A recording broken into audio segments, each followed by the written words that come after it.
Hey, good afternoon, everybody. Good afternoon. So, I've been inspired lately by some of our patients. And when I say lately, I've been inspired by patients of ours for a few years, really. And it's only when we sit down and we look at what we're doing here at Wigan Family Chiropractic Hospital, and we were sat down and we were getting ready to prepare a talk that we give to people when they join our place. Because what we do here as a chiropractic hospital is quite special. In our opinion, it's quite unique. And it's very different. What we do is quite different to what happens in typical chiropractic offices and clinics around the country. And it got me thinking about when I started getting our talk ready that we're going to be giving to patients when they come in from now on. It got me thinking, well, how did I become a chiropractor? So the thing is, I graduated 2003.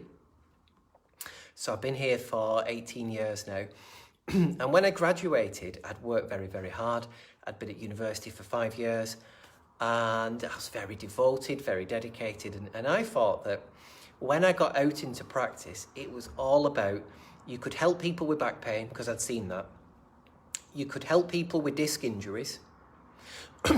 You could help people with neck problems. And I thought that that's all chiropractic was. I thought it was a non-medical, non-surgical way of helping people with the spine problems.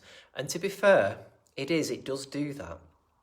And what happened was, when I graduated, the chiropractor that I work for here at Wigan Family Chiropractic Hospital,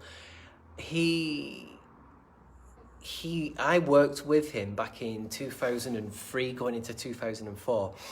And I'll never forget it. We had a boy coming in, and this boy was called Daniel. I'll not give you his surname, and he was about 8 or 9. And when he came in, here's the thing. He was walking in this really strange pattern. He couldn't walk in a straight line, bless him. So he's 8 or 9. He couldn't walk in a straight line. He was all over the place without sounding too rude. And he was having falls, he was having trips. It was probably affecting his confidence because, as I said, he's only 8 years old. And I'd been told at university that all you could really do for a person was work with the spine, work with the joints, work with the nerves. And my colleague, Dean, said, I wish I could do an impression of his New Zealand accent. He said, "Come here, Mike, watch this."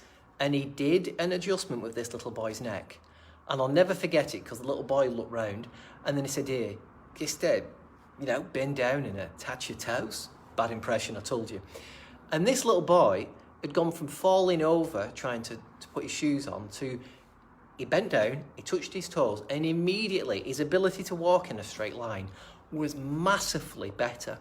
And you know what? His mum, a few months later, his mum came in, he'd had some more chiropractic curves, this little chap, and his mum said he's playing rugby now.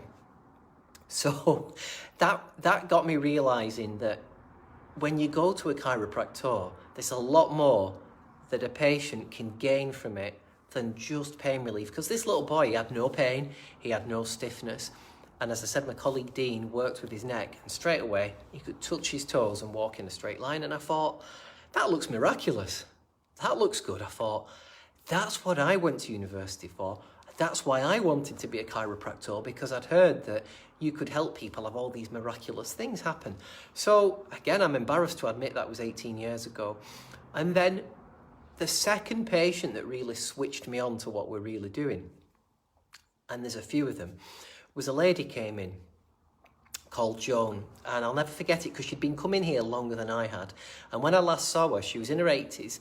And she was, if you looked up in a dictionary, healthy grandma, that was her. She's in her 80s.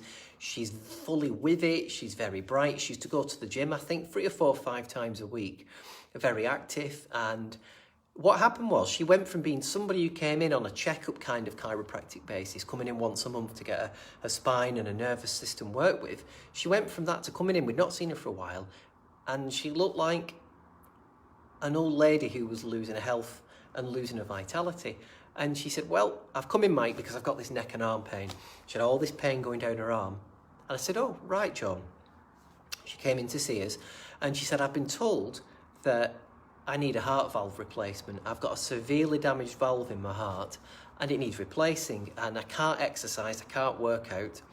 So she came in for a few months, I think 3 months, 4 months, 5 months. I can't remember exactly. It was a few years ago now. And then as she got better and better, she went back to the hospital. This was maybe 4 or 5 months after we started. And she had a pre-op and they did a new scan of her heart. And I'll never forget this. She came and she said, "Oh, Mike, they've told me that I don't need a new heart valve. I've now got a minor problem with my heart." There was no explanation given. She'd gone from having a severely damaged heart valve to one that had a minor problem that didn't need surgery, which is good news when you're in your 80s. And better still, she had a lot more of a spark back. She looked a lot more vital. She looked happy. She had a spring back in her step. She was moving. And I thought, how has she got to a point where she's gone from having a heart valve that's severely damaged, ready for surgery, to one that's not needing surgery, that's got a minor problem? And I found the answer. And the thing is, in the olden days, up until the early 1960s, I'll not bore you all the reasons why, but it used to be normal for people to go to a chiropractor with any health